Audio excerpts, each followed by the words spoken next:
بسم الله الرحمن الرحيم اقرأ باسم ربك الذي خلق خلق الإنسان من علق اقرأ وربك الأكرم الذي علم بالقلم علم الإنسان ما لم يعلم كلا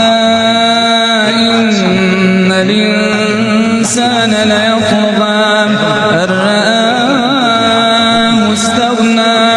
إن إلى ربك الرجعى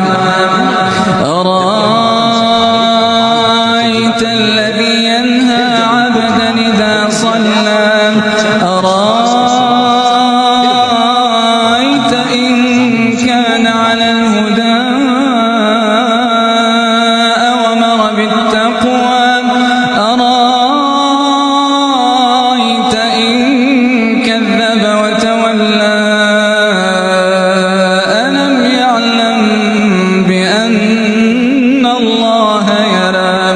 كلا لئن لم ينته لنسفعا بالناصية ناصية كاذبة خاطئة فليدع ناديه سندع الزبانية